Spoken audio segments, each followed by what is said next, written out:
अरूहा से धैर्या उज्झाया साहु पंच पर मेठी ते विहु चिट्ठहिया दे तम्हा आदाम में शरणम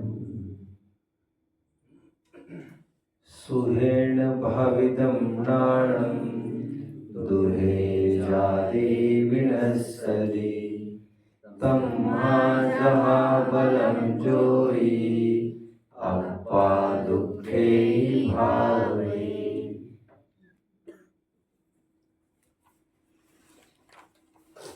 एक मनोरम गाथा जिसे सुनकर मन मयूर नाचने लगता है, हिलोरे लेने लगती है हृदय की तरंगे।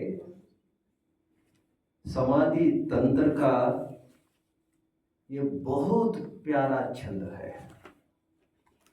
समाधि तंत्र में भी यह छंद आया है कुंद कुंद आचार्य देव के मोक्ष पाहुड़ के 62वीं गाथा को देखकर। अर्थात यह छंद, यह गाथा हमारे जिनागम में 2 जगह उपलब्ध होती है।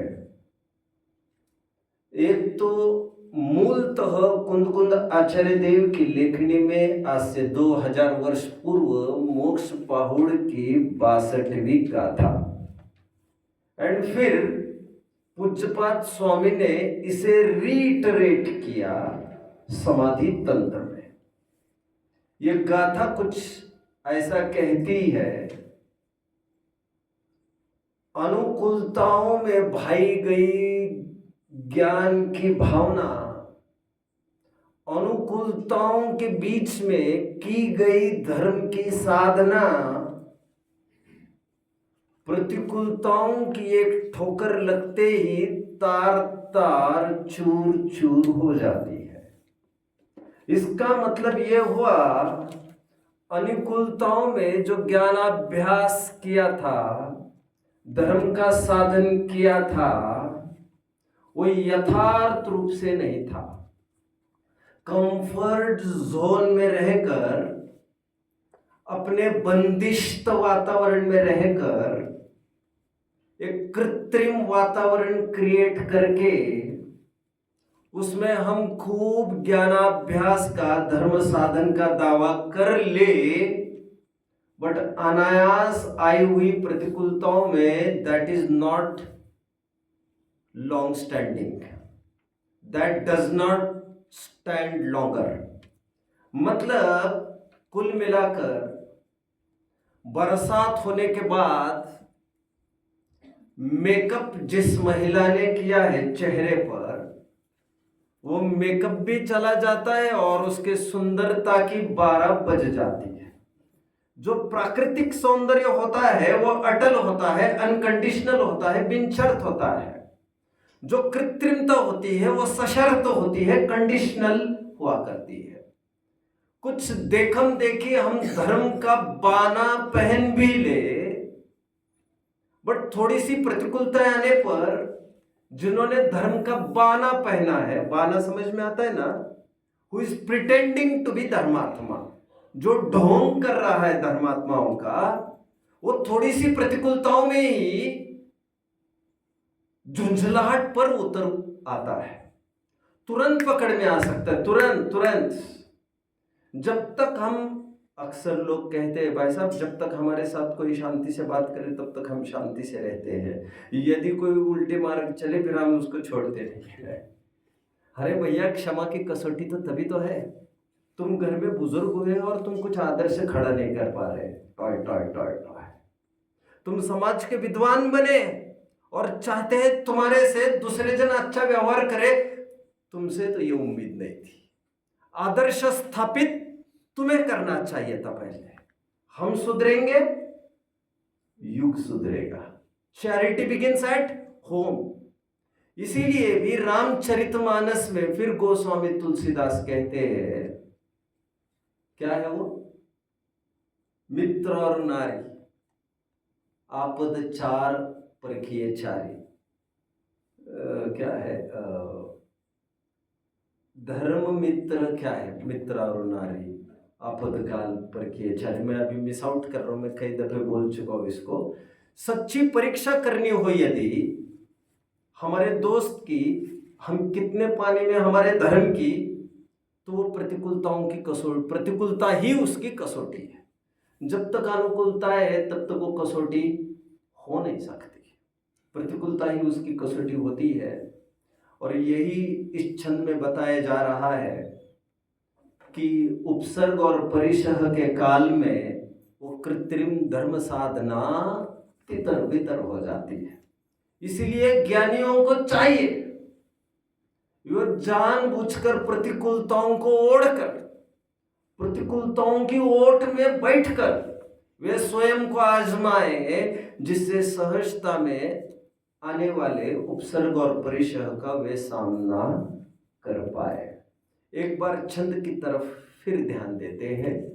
सुहेण भाविदम नाणम दुहे जादी विनस्सति। सुख अर्थात अनुकूलताओं में भाई गई भावनाएं। जयचंद जी छाबड़ा ने इस पर वचनिका भी लिखी है, वो भी मूलतः पठनीय है, मैं यहां से बोल ही रहा हूं। सुख के काल में सुख में बैठकर भाई गई धर्म साधनाएं, धर्म भावनाएं, वो थोड़े से दुख आते ही, उपसर्ग परिचय आते ही तितर बितर हो जाती है, बिखर जाती है। इसीलिए तम्मा जहा बलम जोई, इसलिए जितनी तुम्हारी शक्ति है उतनी प्रतिकूलताओं के बीच में ही तुम्हें धर्म साधन करना चाहिए। मोक्षार्थियों, समस्त जीव राशि में मनुष्य ही एक ऐसी जाति प्रजाति है जो भाग्य को चुनौती दे सकती है। मनुष्य ही वो क्लास है, मनुष्य ही वह कैटेगरी है जो प्राप्त स्थिति परिस्थितियों को अपनी दम पर मात देने की सोच सकता है। कितने जन मुझे फॉलो कर सकते हैं बच्चों? मानव को इस भूतल का श्रृंगार केवल इसीलिए कहा गया है क्योंकि वो प्राप्त स्थिति परिस्थितियों के साथ जूझ सकता है। बाकी कोई स्पेसीज, बाकी कोई जीव राशि ऐसा कुछ कमाल नहीं कर पाती जैसे मानव कर सकता है। जैसे फॉर एग्जाम्पल मुझे कहना यह है, कीड़े मकोड़ों की तो औकात ही क्या है, लेकिन पशु पक्षी भी प्राप्त स्थिति परिस्थिति का बहुत अतिक्रमण नहीं कर सकते, बहुत चुनौती नहीं दे सकते उसे। एक मनुष्य ही ऐसा है जो इंद्रिय से उपज कर अतीन्द्रिय हो सकता है, अतीन्द्रिय होने की सोच सकता है। एक मनुष्य ही ऐसा है जो मानव के रूप में तो पैदा हो सकता है, लेकिन अति मानव के रूप में अर्थात मुक्त हो सकता है। मनुष्य ही ऐसा है जो लौकिक रूप में पैदा होकर लोकोत्तर मार्ग की ओर बढ़ सकता है। लोकोत्तर मार्ग मतलब प्राकृतिक मार्ग, वन विचरू का।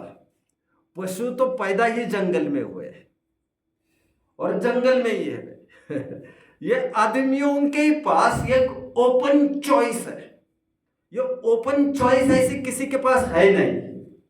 इसीलिए मैं कहता हूं मनुष्य होना कोई अद्भुत चीज है। हम यदि भारतीय संस्कृति की बात करें थोड़ी देर के लिए, फिर वे भले ही सिद्धार्थ हो जो गौतम बुद्ध बन गए, वर्धमान हो जो महावीर बन गए, भगवती अवस्था की प्राप्ति की लायकात और ताकत केवल एक जाति कर सकती। वो जाति कौन सी बच्चों? मनुष्य जाति। आइए गोस्वामी तुलसीदास का एक प्रसंग मैं आपके साथ साझा करता हूं। लगभग 15वीं-16वीं सदी में हुए ये तुलसीदास है, प्रयाग में जन्मे। जन्म तो और कहीं हुआ होगा, खैर अंत उनका प्रयाग में हुआ है। रत्नमाला उनकी पत्नी थी। मैंने पहले कभी उनके बारे में थोड़ा सा आपको संवाद बताया होगा। पत्नी में काफी मोही थे और पत्नी के बिना एक पल भी रह नहीं सकते थे। यहां तक हालतें थी, शादी होने के बाद एक दिन भी दूर नहीं रहे थे। अभी अचानक एक दिन घर पर आए तो उन्हें पता चला ये अचानक मायके चली गई। रहा नहीं गया तो रातों रात चल दिए। मैंने कभी बताया था आपको, तो ज्यादा नहीं लंबाऊंगा, आपको बताया होगा। रात के 12 बजे अमावस्या की रात थी और नदी पार करनी पड़ती थी ससुराल जाने के लिए। दिन में चली गई थी पत्नी, इनको लौट कर आने में घर में देरी हो गई थी। बरसात के दिन थे, बाढ़ आई थी। और कोई मल्लाह दिन में तो ऐसी आजीविका कर नहीं सकता जो अपनी ही जान को दांव पर लगा दे। तो ये साहब आधी रात ही नदी में डुबकी लगा रहे। इतनी बाढ़ आई थी फिर भी, और तैरते हुए दूसरे किनारे चले गए ससुराल में। जब होश संभाला तो पता चला जिसको पकड़ कर आए हैं एक डेड बॉडी थी, कोई लकड़ी नहीं थी। मोह मोह, लव इज ब्लाइंड ब्लाइंड। प्रेम अंधा होता है। वो अंधा तो आंखों से ही अंधा है, लेकिन जो प्रेम में अंधा है वो पांचों इंद्रियों को गिरवी रखता है। उसको ना कुछ दिखता है, ना कुछ सुनता है किसी की, ना कुछ भी खबर होश पड़ती है उसको। आधी रात घर में कैसे घुसे पत्नी के, इसलिए पीछे दरवाजे से दूसरी मंजिल पर चढ़ने के लिए रस्सी समझकर सांप को पकड़कर ऊपर चढ़ के चले गए। पिछले दरवाजे को खटखटाया। आधी रात जगकर रत्नमाला ने जब यह हाल देखा तो उसे आज तो चिढ़ आ गई, और चिढ़ से वो कह बैठी, इतनी भक्ति यदि प्रभु राम की करते ना तो मोक्ष हो जाता है। डायरेक्शन ही तो बदलनी है, दिशा ही तो बदलनी है। वे ही एफर्ट्स, वे ही मेहनत पॉजिटिव दिशा में करनी थी। एक बात जो कह दी रत्नमाला ने, वो आज पहली बार चुभ गई तुलसीदास को।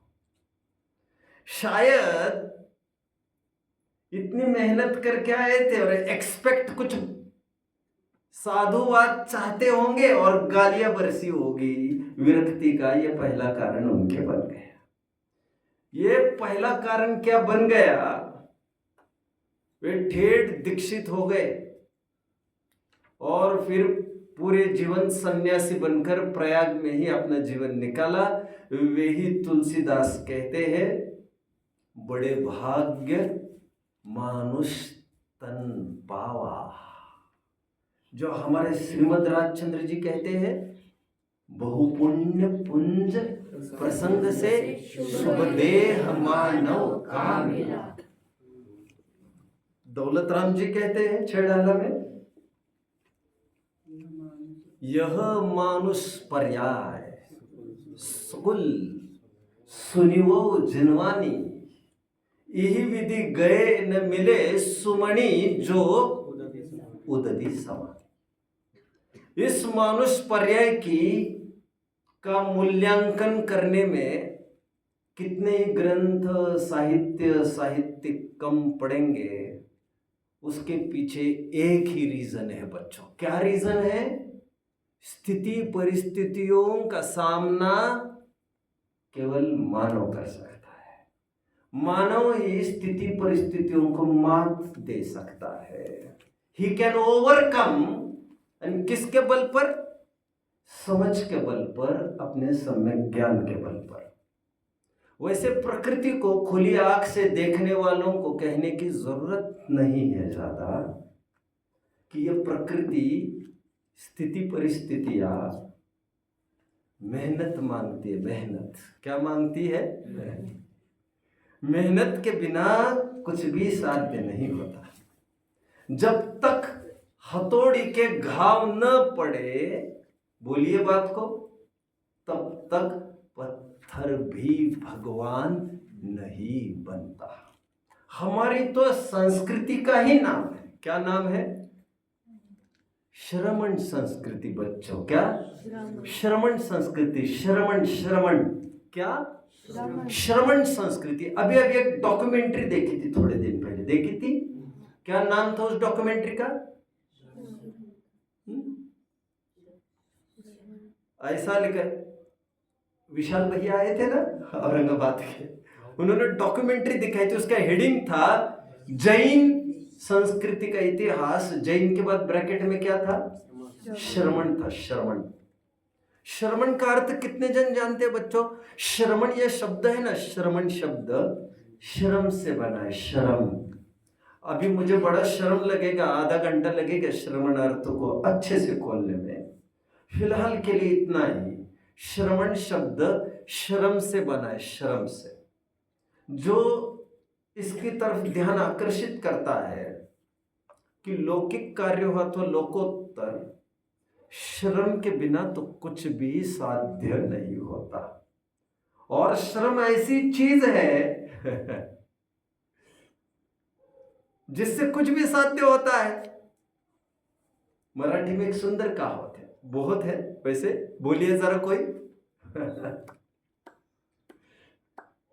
प्रयत्नांति परमेश्वर।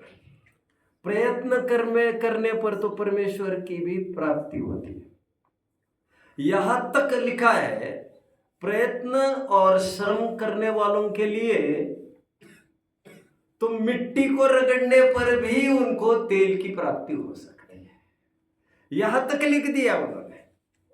श्रम ऐसी चीज है जो आपकी बुद्धि की कमी को पूर्ति कर सकता है, धन की कमी को पूर्ति कर सकता है। श्रम ही है वो चीज बच्चों।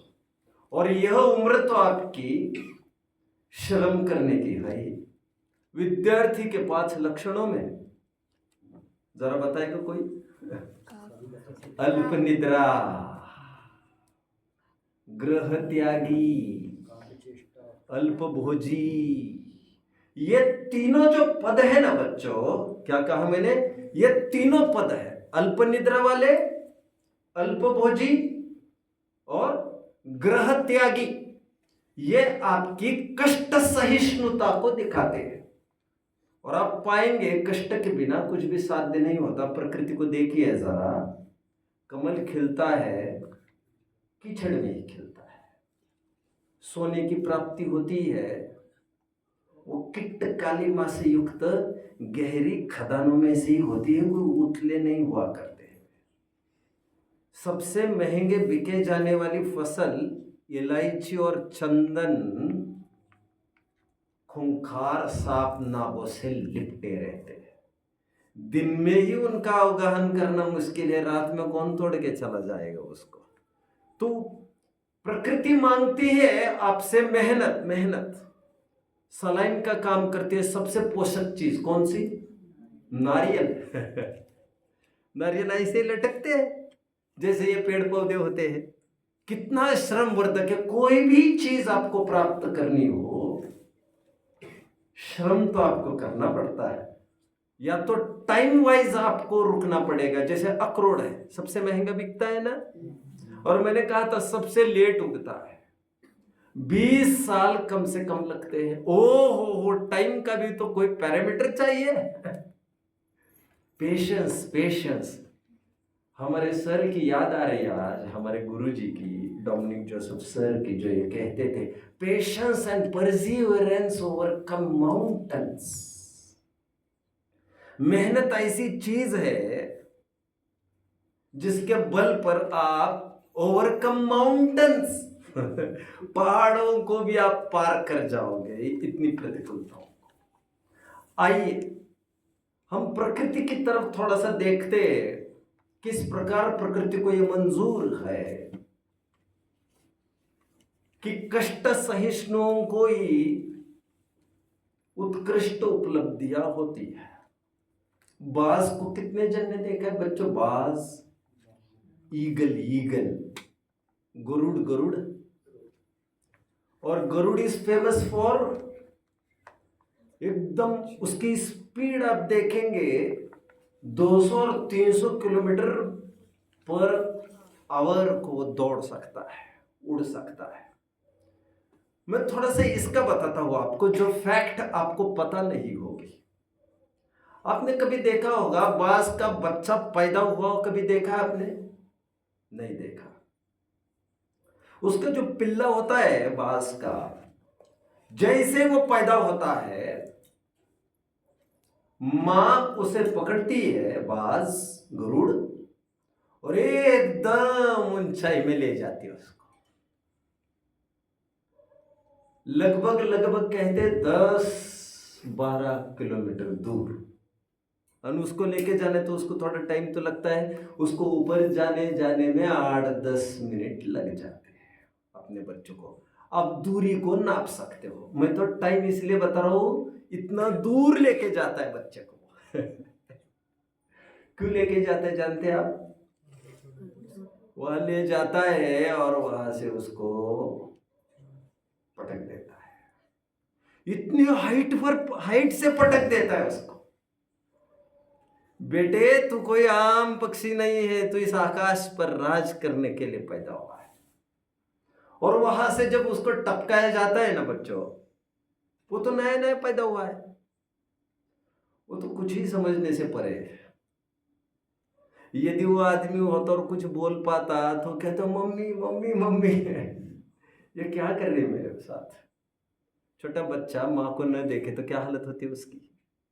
ये तो ऊपर से पटक दिया उसको हवा में। कितना चिल्लाता होगा, लेकिन वो जानती है माँ किसी के बीच में इसका प्रशिक्षण चालू होगा। पेरेंटिंग का जिन्हें कोर्स समझना हो, पेरेंटिंग कितने जन समझते हैं?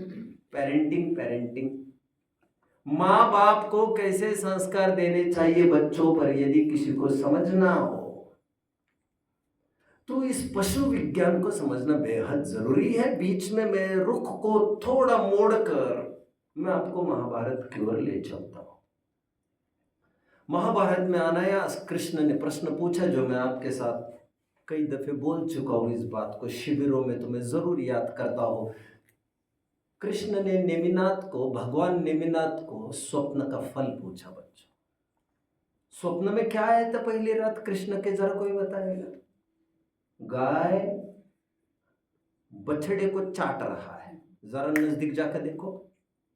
बछड़े को नहीं चाट रहा है, वो बछड़े पर लगी जख्म को चाट रहा था। कृष्ण ने पूछा ये स्वप्न का क्या तात्पर्य? मैं उन माँ बाप की तरफ ध्यान आकर्षित कराना चाह रहा हूं जो बच्चों को छोड़ते ही नहीं अकेले में, जो उनको ग्रोथ का कुछ भी अवसर ही नहीं देते। मैं ये समझता हूं वे बच्चों को तो कमजोर रखते ही है, लेकिन वे भी स्वयं कमजोरी के गर्त में ही मरना पसंद करते हैं, बिल्कुल भी स्वातंत्र नहीं देते हैं। मैं अक्सर ये बात कहता रहा हूं, 5th में ही मुक्ति आई थी बच्चों, मेरे जैसा आदमी, मेरे जैसा आदमी। मेरे जैसा इसलिए कह रहा हूं, मैंने कभी पवन जी भाई साहब को यह कहा था कि मुक्ति को क्या बनाना है ये मुझे ही तय करना है। मुक्ति के लिए मेरे से बढ़कर यूनिवर्सिटीज विश्व में नहीं है, मैं उसे किसी भी मुकाम तक पहुंचा सकता हूं। ऐसा मैंने पवन जी भाई साहब को एक बार एक टॉक में बोला था। उनको तो थोड़ा सा नए अंदाज में बोला था, दुनिया की सबसे बड़ी यूनिवर्सिटी आपके सामने बैठी है, मैंने कहा था मुक्ति के लिए। दुनिया के लिए की बात नहीं कर रहा हूं मैं, अपने बच्चों का तो दावा हम कर ही सकते हैं। लेकिन मेरी ये मानसिकता थी, जब 5th में आई मुक्ति तो मैंने स्ट्रिक्टली कह दिया घर पर, मुक्ति की पढ़ाई कोई नहीं देगा। इसलिए आज भी deep in my corner of my heart मैं ट्यूशंस कोचिंग्स के पक्ष में नहीं हूं मैं बिल्कुल। मैं ये मानता हूं मेहनत से सब कुछ साध्य है। समय देना पड़ेगा, श्रम करना पड़ेगा। समय और श्रम दो ही तो चीजें हैं जो आपके हाथ में है। खैर मैं अभी ज्यादा भी नहीं उलझना चाहता, मैं आपको महाभारत का सैर करा देता हूं। पहले कृष्ण ने पूछा कि ये स्वप्न मैंने देखा उसका फल क्या है। पलटकर उत्तर बड़ा आश्चर्य भरा आया। आप बता पाएंगे? आप शिविर में थे? नहीं, मई में हुआ था शायद। सेमी वाले शिविर में आप नहीं थे, राइट? नहीं तो आप बताते तो। नेमिनाथ ने बताया वो जख्म को नहीं चाट रही है, वो चाट के जख्म को कर रही है। कितने जन समझ रहे हैं? इतना चाट रही कि जख्म हो गई है बच्चे को। पंचम काल के माँ बाप इतने कंफर्ट जोन में रखेंगे अपने बच्चों को। कंफर्ट जोन कितने जन समझ रहे हैं? मेरा लाला, मेरा लाला, इनके सब कुछ आगे पीछे डोलते रहो, नाचते रहो। और उससे वे अपनी संतान को बिगाड़ देंगे। और प्रथम चरण है आपके सुधार का, बोलिए, कष्ट सहिष्णुता, पेनेंस, टॉलरेंस। मैं आपको एक बास का उदाहरण से मैंने प्रारंभ किया। हो सकता है मैं आज का भी सेशन लूं, हो सकता है मैं कल का भी सेशन लूं। मैं बास का उदाहरण देकर ये कह रहा था, ऊपर से छोड़ देता है। और तेज रफ्तार में ग्रेविटेशनल फोर्स तो सबके साथ एक्ट करता है। कोई ऐसे थोड़ी पक्षपात करता है, बायस थोड़ी है कि इसके साथ तो ग्रेविटी फोर्स एक्ट नहीं करेगा। और जैसे तेज रफ्तार से नीचे गिरने लगता है, और मरण ऐसी चीज है, हर कोई मरण से बचना चाहता है, बचने के लिए हर संभव प्रयास करता है, क्योंकि जीवन का मूल्य हर एक जन जानता है। लेकिन इस जीवन को टिकाए रखने का एक और कोई मूलभूत साधन है, वो है परिश्रम। तो वो थोड़ा बहुत आजमाने लगता है। लेकिन वो एक दिन में तो कुछ बात बननी नहीं थी। लेकिन हार्डली वो आधा 1 किलोमीटर जब जमीन पर गिरने को होता है तो एकदम एक हाथ आता है पीछे से और उसको पकड़ लेता है। फिर से कौन होगा वो? वही जिसने छोड़ा है, वही पकड़ लेता है।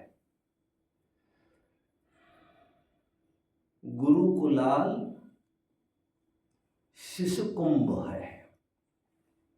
गुरु कुलाल कुम्हार, गुरुकुलाल शिशु कुंभ है।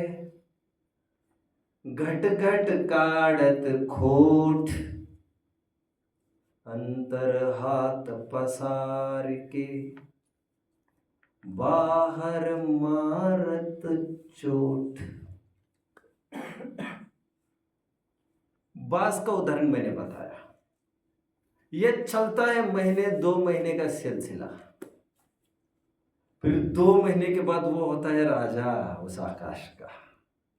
बट थोड़ी निर्दयता मां को करनी पड़ी है। यहां पर प्रकृति के एक दूसरे नजारे को दिखाता हूं। जिराफ कहां पाए जाते हैं बच्चों? कहां पर? म्यूजियम में। क्या उत्तर दिया ये?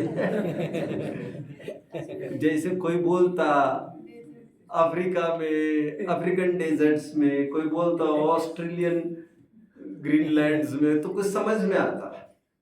अब ये तो कुछ भी पूछो तब तुम म्यूजियम ही बोल दो आप, तो क्या बात है। एनीवे अभी देखिए, फीमेल जिराफ को देखिए जरा। ओह, फीमेल जिराफ जब प्रेगनेंसी के फाइनल स्टेज पर होती है और प्रसूत होने को होती है, उसमें से जब बच्चा निकलना होता है जिराफ में से,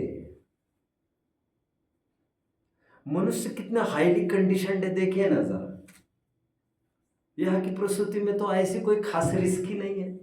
अभी उनकी प्रसूति देखिए, जैसी जिराफ की प्रसूति होती है ना, वो जो बच्चा होता है ना, बच्चा माँ के गर्भ से बाहर निकलकर नीचे टपकता है, सीधे 6 फुट अपने खोपड़ी के बल पर धड़ाड़ गिर जाता है। कितने?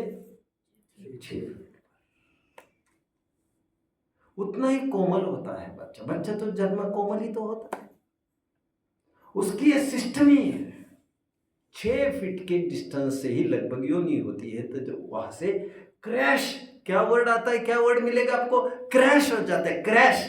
जैसे ये क्रैश वर्ड कहाँ आता है? Air crash. एकदम नीचे धड़ाड़ आकर गिर जाता है। अब नाउ होता क्या है, कहीं मिला तो आपको, मैंने कभी 2-3 साल पहले काफी उसका वर्णन किया था एक प्रवचन में, आपको उसको स्टडी करना चाहिए, कहीं मिलेगा उसको पढ़ लेना चाहिए, पशु विज्ञान को। जैसे ही थोड़ा सा संभल जाता है वो पशु, उठने को देखता है, जीव की ये मांग है अंदर से, वो पतित नहीं रहना चाहता, वो उठने की कोशिश करने लगता है। जैसे ही उठने की कोशिश करता है बच्चों, अभी ढंग से उसने अपने पैर भी जमाए नहीं है, पहली बार खड़े रहने को देख रहा है, तो क्या होता होगा बच्चों? किसी का उत्तर है गिर जाता होगा, किसी का क्या उत्तर है? कोशिश करता होगा। और क्या उत्तर है? वो माँ जिराफ खड़ी है, वो क्या करती होगी? आपको क्या लगता है? आपको ये लग रहा होगा थोड़ा सा हिलाती होगी, कुछ करती होगी। क्या करती है? ध्यान से सुनिए। एक जोर की लात मुंह में दे देती है उसके, और फिर वो 2-3 गुलाट खा जाता है। अब देखिए प्रकृति को, प्रकृति हमसे श्रम मांगती है, श्रम। बिना मेहनत के, बिना पसीने के कुछ भी नहीं होता है। बाप दादाओं की मिली अरबों की प्रॉपर्टी बाप कमाई ही कहलाती है, बट बाप कमाई से आप कमाई का फल कितना मीठा होता है ये वही जानता है जिसने स्वयं कमाया हो। पहली पगार भले 100-200 रुपए की आई हो। पहले कृषि, पहले ऋषि आदिनाथ थे। कौन? श्रम का सूत्रपात लौकिक में भी किया होगा, लोकोत्तर में भी किया होगा, वो हमने ही किया है। और कृषि में भी, किसानी तो ऐसा तो है नहीं शेयर मार्केट में बैठ कर धड़ाधड़ दिन में छाप दिए। अभी कुछ इन्वेस्टमेंट करना है किसी को, तो उसको तो बाप कमाई चाहिए उसके पास। लेकिन किसानी का तो ऐसा नहीं है, सब कुछ दांव पर लगा देता है। क्या कहा? सब कुछ, मतलब सब कुछ दांव पर, मतलब अब बरसात तय करेगी, हेड्स या टेल्स। तुम्हारे साथ क्या होना है ये प्रकृति बाद में तय करेगी, तुम अपनी मेहनत पहले दे दो, डिपॉजिट पहले रख दो। डिपॉजिट छीन भी लिया जा सकता है तुम्हारा। ये जिराफ बार बार ऐसी ठोकर मार के गिराती है क्योंकि वो जानती है कुल 10-20 मिनट में यहां पर एक दहाड़ सुनाई दे जाएगी, और तब हमें दौड़ना है जान लगाकर। बहुत कंडीशनड प्लेस थोड़ी है ये कि 4 दीवारें बंद करो, यहां कोई नहीं आएगा, ऐसा तो कोई स्थान ही नहीं है। जिसे प्रकृति के साथ हाथ में हाथ मिलाना आया, बस उसने जीत लिया। फिर स्वयं को जितना कंडीशनड करते हैं हम, मैंने आपको कहा था वैसे एक रशियन प्रोवर्ब है ये, लेकिन मैं फिल्म स्टार का नाम नहीं लेना चाहता, कभी लिया भी होगा मैंने। उनको पूछा था what is the secret of your success, तो उन्होंने कहा था good decisions, right decisions. What is the secret of right decisions? Experience And what is the secret of experience? Wrong decisions. And what is the secret of wrong decisions? You keep on enduring. आप निरंतर प्रयासरत करते रहिए। जिसने जितनी हानि भोगी है जीवन में, जिसने जितनी उल्था पलट देखी है जीवन में, वही दावेदार है सच्चे सुख का। पापा जी मैं सही कह रहा हूं? सही है, कोई गलत। बहुत मेहनत की है हमारे पिताजी ने। बात मेरे पिताजी की नहीं करनी है, लेकिन जो जीरो से खड़ा हुआ है, जीरो से, जिसका अपना कमरा भी नहीं है स्वयं का, कपड़े भी नहीं है स्वयं के, आज क्या खाना है ये भी पता नहीं है, और घर से निकाले गए, जाओ आजमाओ जो करना है। तुम्हें हमने पैदा किया है, यही तुम्हारे लिए पूंजी है। ऐसा जिन माँ बाप ने झोंक दिया हो इस जगत की प्रतिकूलताओं में, और वो खड़ा रहकर दिखाए, तो ये जमाना तुम्हारा है। अपने पैरों के ऊपर खड़े होके दिखलाओ, बुजुर्गों ने फरमाया। ओम काका सुना है? हाँ ठीक है, ठीक। बुजुर्गों ने क्या फरमाया बच्चों? अपने पैरों के ऊपर खड़े रहकर दिखलाओ, फिर ये जमाना तुम्हारा है। खैर, और इस कदर वो जिराफ स्वयं को मजबूत बनाता है। अब हम थोड़े मानवों की बात करते हैं बच्चों। कुछ एक्स्ट्राऑर्डिनरी उदाहरण भी मेरे पास रिजर्व्ड है, मैं बहुत जल्दी दूंगा। कबीर का नाम कितने जन ने सुना है बच्चों? कबीर, कबीर। कबीर के लिए एक उपाधि दी जाती है पहले, क्या? संत कबीर। और कबीर के कभी छंद पढ़ेंगे ना आप, सैकड़ों छंद पढ़ेंगे, पढ़ते ही रह जाएंगे, पढ़ते ही रह जाएंगे, उबने का काम नहीं। अब जानते हैं कबीर कौन थे? By birth he was a Muslim. 15वीं-16वीं सदी में हुए, बनारस में जन्मे, मुस्लिम कुल में जन्मे।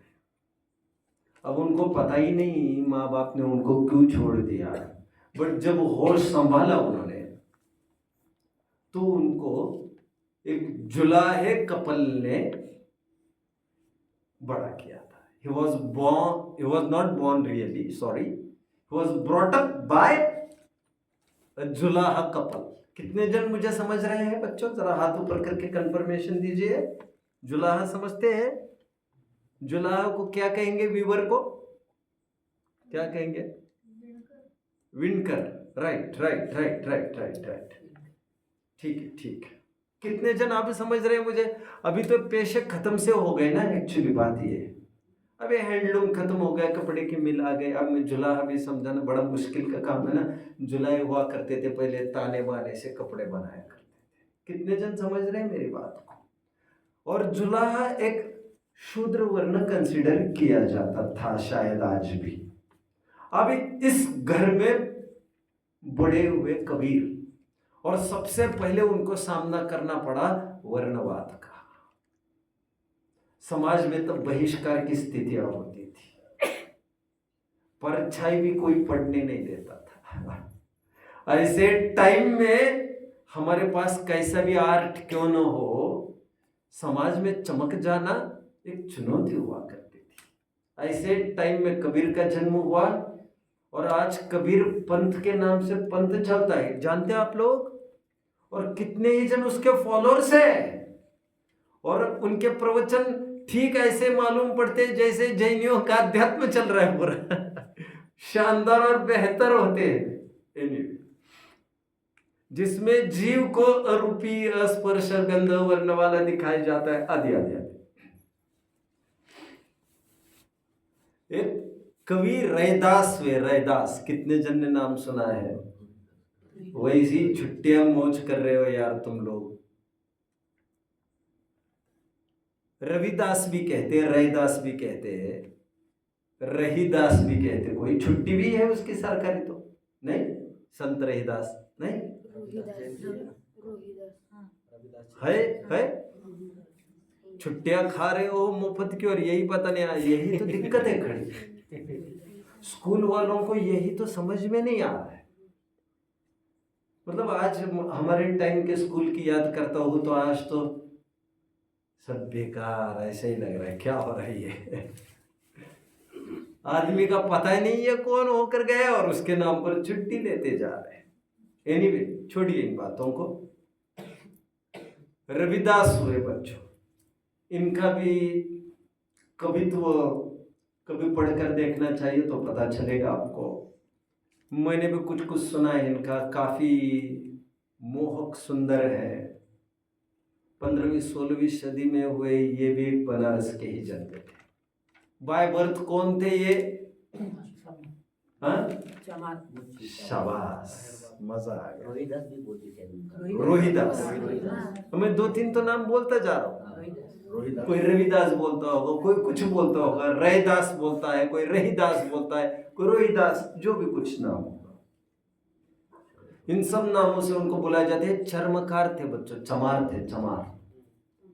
चमार आज स्थितियां ठीक ठाक हुई है, 50 साल पहले नहीं, 30-40 साल पहले भी स्थितियां कोई बहुत अच्छी नहीं थी। अभी भी गांव में जाओगे तो आपको पता चलेगा, बुंदेलखंड में स्पेशली जाति प्रथा कितनी अपना अपना मायने रखती है आज भी। मैं अभी उसमें घुसना नहीं चाहता ज्यादा, अभी मेरा विषय भी नहीं है। बट ऐसी फैमिली में पैदा हुए और उनका साहित्य वगैरह आप पढ़ेंगे, उनको कोई पढ़ाने वाला थोड़ी हुआ करता था। उनको पढ़ना मतलब आप जानते हैं, मैंने कभी बताया होगा आपको, गलती से भी उनके कान पर कोई शब्द भी पड़ जाए धर्म ग्रंथों के और पता चले ये सुन रहा था, उसको पकड़ लिया जाता तो उसके कान में कच्चा पारा पिघला कर डाल दिया जाता था, जिससे जीवन भर वो बहरा हो जाता था। उससे कोई राइट ही नहीं था उसको कुछ करने का। मंच पर कौन बिठाएगा उसको? अपनी ताकत से। माँ बाप का कोई योगदान नहीं है इसमें। और उनको लोग याद रखेंगे, जमाना उनको भूल नहीं पाएगा। सर थॉमस, बात को पूरा करिए, अरे रे बात को पूरा करिए। सर थॉमस एल्वा, ओहो क्या तुम भी नहीं बोल रहे, क्या बात है? Sir Thomas Alva Edison, if I am not wrong, ऐसा ही है ना नाम उनका? चलो, कितने जन ने एडिसन का नाम सुना है बच्चों? एडिसन कौन है ये आदमी जो तुम मुझे अभी देख पा रहे हो ना और मैं तुम्हें अभी देख पा रहा हूं? ये एडिसन की रहमत है। आप समझ रहे हैं? जो हम तुम अभी यहां बैठे, अब भी एडिसन नहीं होते तुम। लाइट बल्ब के इन्वेंटर, फोनोग्राफ के इन्वेंटर, पिक्चर मोशन कैमरा के इन्वेंटर, जिनके खाते पर 1093 पेटेंट से आज भी। कितने? 1093। एक पेटेंट करके दिखा देना जीवन में। कितने? एक पेटेंट, जबकि आज सब विकसित हो गया है। तो करके दिखाओ ना। 1093 पेटेंट का मालिक एडिसन। जब स्कूल में भर्ती हुए बच्चों,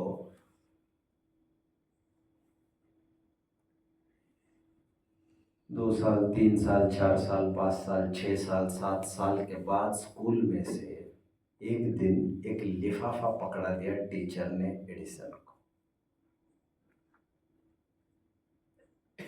मराठी में कहावत है, जे कोणी रांजले गांजले, क्या है वो? हाँ, एक जन बोल।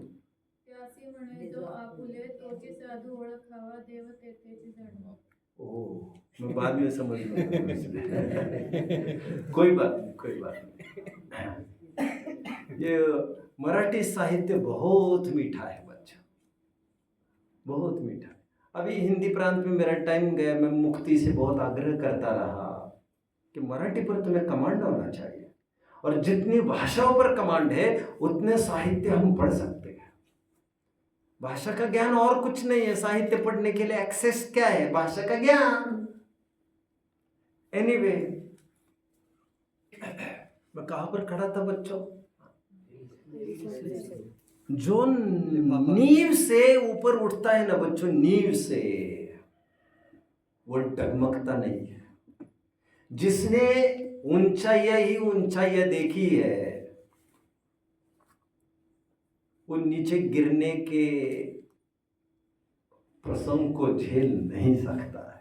जो नीचे से ही ऊपर उठा है उसे कुछ भी फर्क नहीं पड़ता 10 बार भी उसको गिरना पड़े, क्योंकि उसे अभ्यास है, उसे कला उगत है नीचे से ऊपर उठने की।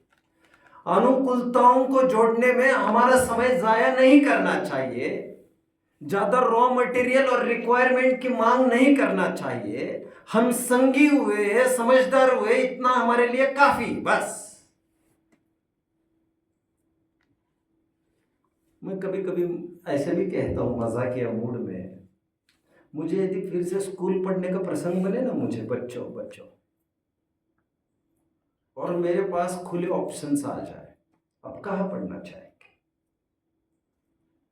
आप? ग्लोबल इंटरनेशनल में पढ़ना चाहोगे? आप कहाँ पढ़ते थे? कौन सा स्कूल था आपका? पूना में? पोद्दार में पढ़ना चाहोगे? और पोद्दार से ऊपर की स्कूल है, एक नाम पता है? डीपीएस। और कुछ? सभी ऑप्शन रखे जा, कहाँ पढ़ना चाहेंगे? तो अब यकीन नहीं करेंगे शायद, मैं कहूंगा सबसे थर्ड क्लास स्कूल में मुझे भेज दीजिए, जहां पर टीचरों का ही पता नहीं है, और मैं तो वहां पर रहकर टॉप करना चाहूंगा। आज भी मन से मेरी भावना है। जो लोग निरंतर रोना रोते हैं परिस्थितियों का, कुछ लोग तो ऐसे, हमारे पास कुछ नहीं था, हमने इतना क्या, हमने उतना क्या, और जो बोल के दिखाता है वो सच्चा कष्ट सहिष्णु कभी नहीं होता है। ध्यान रखना इस बात का। हीरा मुख सो ना कहे, लाख हमारो मोल। बड़े बड़ाई ना करे, बड़े न बोले बोल।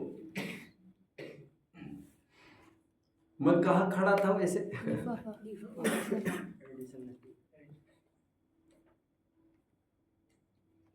एडिसन को लिफाफा पकड़ा दिया टीचर ने, बहुत खुश हो गया, आज मुझे क्या मिल गया। माँ ने जैसी चिट्ठी पढ़ी, सुना है कभी आप लोगों ने जो मैं कह रहा हूं? आपने सुना है? माँ ने जैसी चिट्ठी पढ़ी, उन्होंने कहा बेटा, उसने एक्शन में पूछा ये क्या है, आंखों में से पानी आ रहा था उसके, बड़ा खुश था वो, क्या मिला मुझे? तो माँ बड़ी खुश थी, माँ ने खुशी से उत्तर दिया, कुछ नहीं बेटा, टीचर ने ये कहा है कि तुम्हारी बुद्धिमत्ता इतनी ऊंचे लेवल की है कि क्लास का कोई भी विद्यार्थी तुम्हारी बराबरी नहीं कर सकता। इसका समय जाता है सभी बच्चों के साथ, इसे घर पर ही स्पेशल ट्रेनिंग देते हैं, इसलिए तुम कल से स्कूल नहीं जाओगे, मैं तुम्हारी ट्रेनिंग लूंगी, तुम एक्स्ट्राऑर्डिनरी हो, एक्स्ट्राऑर्डिनरी। उसको पढ़ाती रही। जब उसकी मां मर गई, मां मरने के बाद जब सब सामान यहाँ वहाँ कर रहे थे, घर खाली कर रहे थे, पेटी वेटी उसकी, तो वो चिट्ठी मिल गई सालों पहले की। एडिसन जब उस चिट्ठी को पढ़ रहा था, उस चिट्ठी में बात दूसरी ही लिखी थी। उस चिट्ठी में ये लिखी थी, तुम्हारे बच्चा किसी भी काबिलियत का नहीं है, सुनाई उसको देता नहीं है। मैं गारंटी देता हूं 99% ऑफ द वर्ल्ड ये नहीं जानता कि एडिसन सुनता ही नहीं था। उसने, टीचर ने ये कहा था, तुम्हारे बच्चे के पीछे मैं मेरा दिमाग खराब नहीं कर सकता युवराज, बेकार है, तुम्हारा बच्चा ले जा इसको यहां से। उसको ना कुछ सुनाई देता ना कुछ करता है। सुनते हैं किसी ने उसको कान के नीचे कान पर तमाचा खींच कर मारा तो उससे ये हुआ था, कंडक्टर ने किया था, ऐसा कहता है इतिहास। मैं नहीं जानता ज्यादा। और आप जानते हो, जो लोग सुनते नहीं हैं वे बोलते भी नहीं है। All the people who are deaf are almost dumb also. ये भी एक रूल जानते होंगे। जो आदमी आप कल्पना कर सकते हैं वो आदमी ना सुन सकता था ना बोल सकता था, इसके बारे में हमें पता ही नहीं कराया गया आज तक। और फैक्ट ये थी, उसको स्कूल से भगाया गया। वो फिट फॉर नथिंग जानकर इतनी बड़ी उम्र में, और उसकी माँ ने उसको तैयार किया।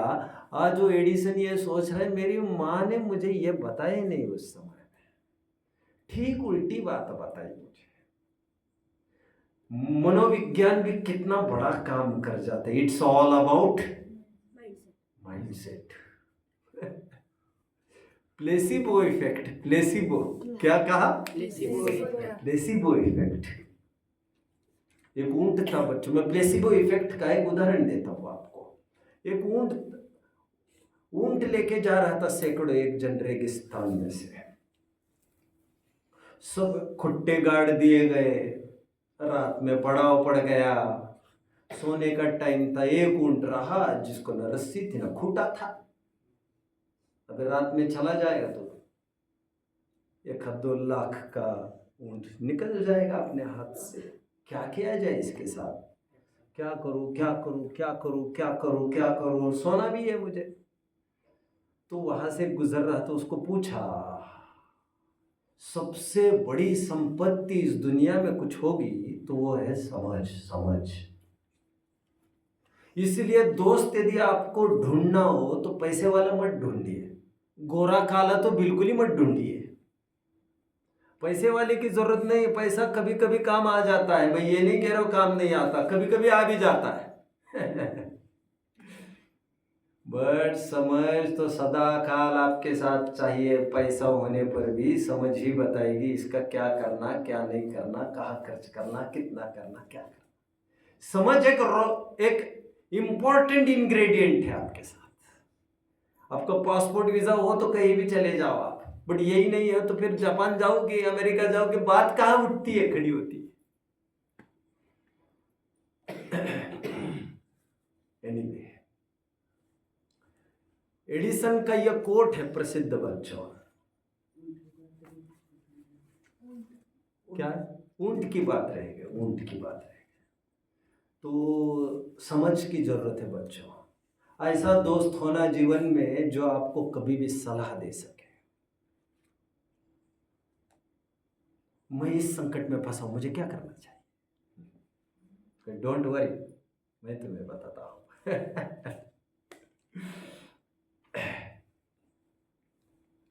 चाणक्य के पास पैसा नहीं था, चाणक्य राजा भी नहीं था। अरे चाणक्य को राजा होना भी नहीं था, चाणक्य को राजा बनाना था तुम्हें। मैं राजा नहीं हूं, मैं राजा बनाने वाला हूं।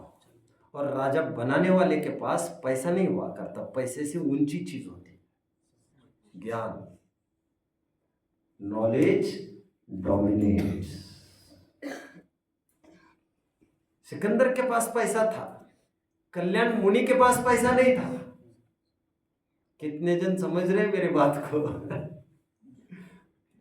चंद्रगुप्त के पास पैसा था, भद्रबाहु के पास नहीं था। उनसे ऊंची चीज होगी कि नहीं जब गुरु मान रहे? विक्रमादित्य के पास पैसा था, अमोघ वर्ष के पास पैसा नहीं था। अमोघ वर्ष कौन बच्चों?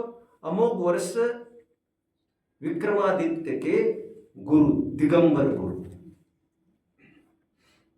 पढ़ना चाहिए इतिहास आपको ये सब। एनीवे, उन्होंने लिखा है I am a 2 shift man. क्या लिखा है? आम आदमी एक शिफ्ट काम कर सकता है। एक शिफ्ट मतलब कितना? 8 घंटा, 8 घंटे में भी चाय पानी कितनी बार पीता होगा, फोन कितनी बार मसकता होगा, यहाँ वहाँ बातें कितनी बार करता होगा। अब जाइए क्या हाल है देख कर आ जाइए। ईमानदारी से काम करते होंगे बैंक वाले सभी जन, कोई भी सरकारी आदमी आपको कितने परसेंट मिलेंगे ईमानदारी से करने वाले। लेकिन वो ये कहते थे मैं 2 शिफ्ट आदमी हूं, मैं 16 घंटे काम कर सकता हूं और करता हूं, और उसका श्रेय वे देते थे। मेरे पास एक प्लस पॉइंट है, कहते थे क्या है, I am dumb and deaf. जो तुम्हें प्रतिकूलताएं दिखती वो उनको अनुकूलताएं दिखती।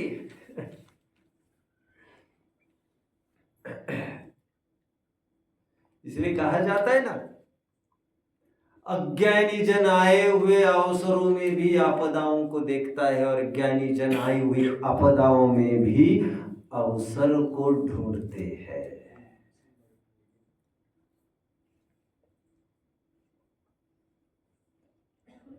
An insult, बोलो भाई बोलो, an insult that created an empire। यदि अपमान नहीं किया होता चाणक्य का,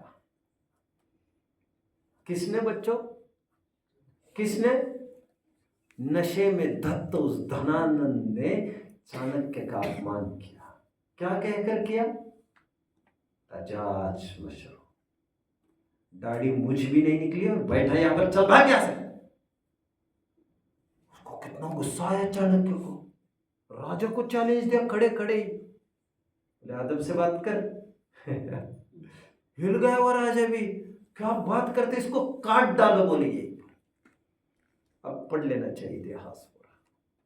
और चाणक्य ने तो तय कर लिया, मैं तो छोटी तभी शिखाओं को तभी बांधूंगा, अभी देख लूंगा मैं अभी तुमको। जब तक मैं नंद डायनेस्टी का खात्मा नहीं करता मैं चैन से नहीं बैठूंगा। और ये चुपचाप भी बात नहीं रही, ये मुंह पर चैलेंज दिया उसको, चैलेंज। यदि हमें कोई गाली न देता, इंसल्ट न करता, तो हम इतना प्रोग्रेस कभी न कर पाते। कितने जन समझ रहे बच्चों?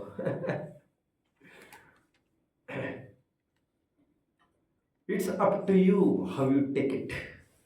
मैंने आपको कहा था गुड और evil is a matter of perspective.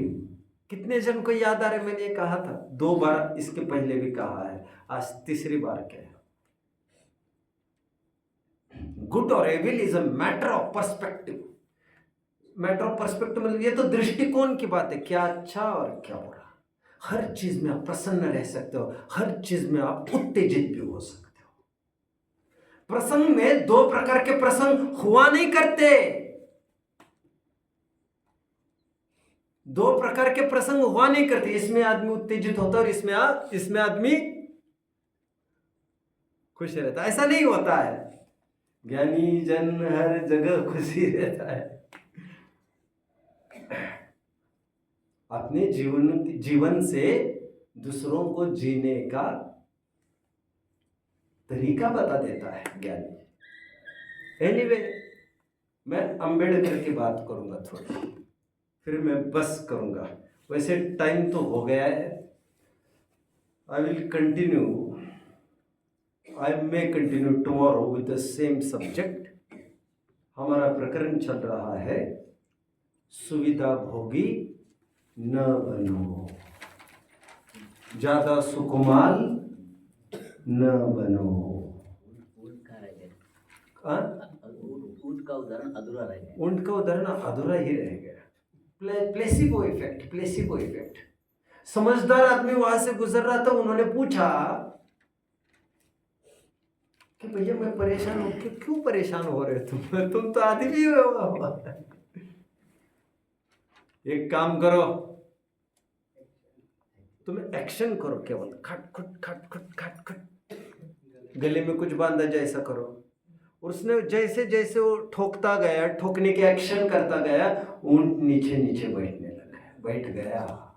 Placebo effect, placebo, it's all about mindset, mindset, मानसिकता। और सुबह सभी जन उठ गए, ये उठ ही नहीं रहा है। अरे उठना उठना, अरे तुम्हारी जितना समझदार थोड़ी है वो, तभी तो वो पालतू है, पालतू। और 2 लाख की कीमत हुई होगी उसकी, वो भी तुमने ही की है। तो दूसरे दिन कल्पना में ही जैसे गाड़ा था, कल्पना में उसको खोल दिया, एक्शन किया, उठकर चल दिया। प्लेसिबो इफेक्ट बताऊं मैं, प्लेसिबो इफेक्ट, मानसिकता, मानसिकता, बाहर की स्थिति परिस्थितियां कुछ नहीं। निष्कर्ष, सुविधा भोगी ना बनो। लाइट नहीं थी, पढ़ाने को टीचर्स नहीं है, मैंने कई दफे आपको बताया है। अम्बेडकर की बात वैसे कल बताऊंगा, उन्हीं का उदाहरण आ रहा है मेरे इसमें, कल ही बताऊंगा मैं। लेकिन जो आपके साथ है, जिस स्थिति में आप हो, जहां पर आप खड़े हो, जितनी रॉ मटेरियल लेके खड़े हो, वहीं से आप चालू करिए। डोंट कंप्लेन, शिकायत न करें,